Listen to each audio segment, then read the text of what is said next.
To let the audience know, we have your permission to ask, you know, the questions that some people might not necessarily ask you. It's going to be a very forthright conversation. So, you're both single. We wanted to talk about love and finding love. Do you find that it is more difficult as transgender women, and I know that even the term itself is something that you want to answer, do you find it more difficult? I think it depends what you're looking for, and it depends how you look at love. Yeah. I'm quite happy on my own. I've been on a few dates. I won't say they've been successful. What would make you successful? I don't know. Getting someone that sort of can understand is quite confident. I'm a very confident person. I'm very strong-minded. My counsellor actually said to me, Kelly, I don't think you're ever going to find the man that you need in your life because you are very, very strong and very stubborn person. So I think I just get on with my life. What sort of man do you want, then?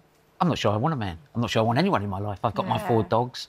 I've got, you know, I look at everything in my life. I've got 3 lovely daughters. I have to take them into consideration when I sort of look at dating or who I'm going to date. And I find men my own age are quite frightened of a trans woman.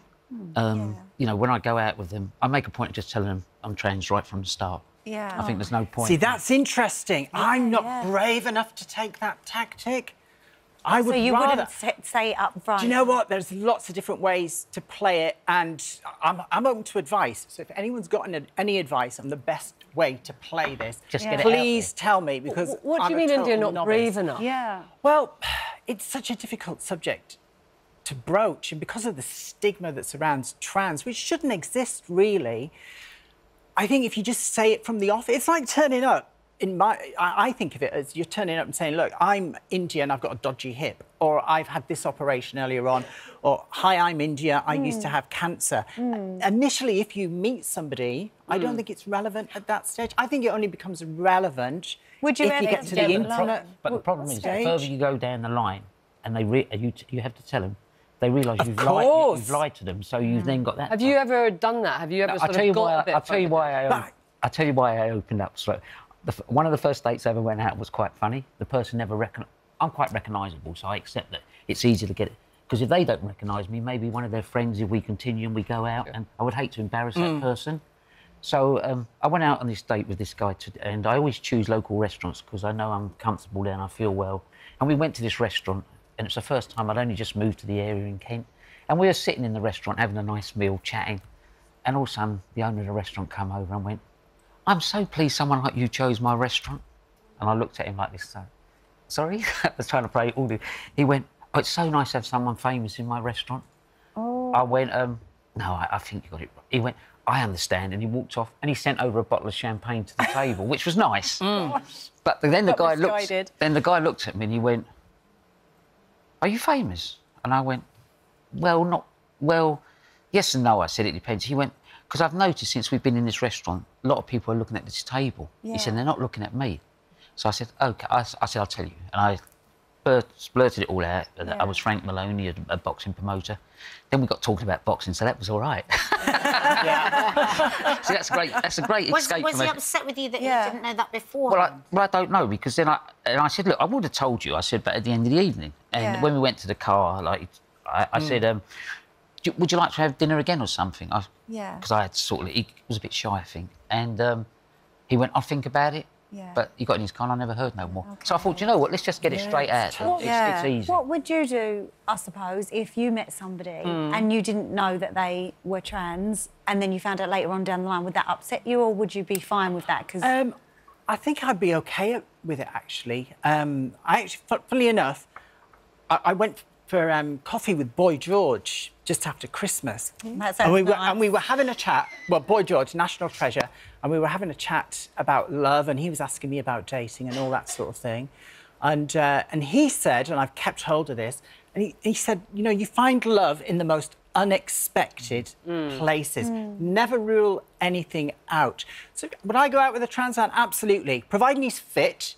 I mean, there's would not you a problem. But more of the, would you want the honesty straight away? Is what I'm wondering.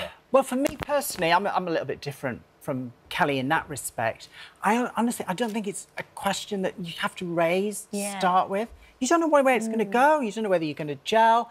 Yeah. And, you know, I'm the sort of person, I wouldn't get close to anyone until I knew them. You know, you would have to be friends and then all of a sudden you get intimate and then you sort of tell him that you're a trans woman. Can you imagine his reaction? Well, you can, but you can hope that in the time that you've got to know that person, you've established a relationship and irrelevant. And you obviously, I totally hear what Boy George is saying. We love Boy George anyway. But if you don't know what you're looking for, how do you know if you found it? Do you know what you're looking for in terms of love? Well, I'm just looking for a guy. So if there's anyone out there, give me a ring, please. When you say I'm just looking for a guy, what kind of... I mean, are you looking for a long-term, settled... Oh, absolutely. Yeah? Yeah, I'm a good person. Of course you are. You look, I'm looking like Sandra Dee from Greece, but I need to become the sexy version of Olivia Newton-John. And I don't know how to do that. Can I ask a question then? Is it quite terrifying? What, going on a...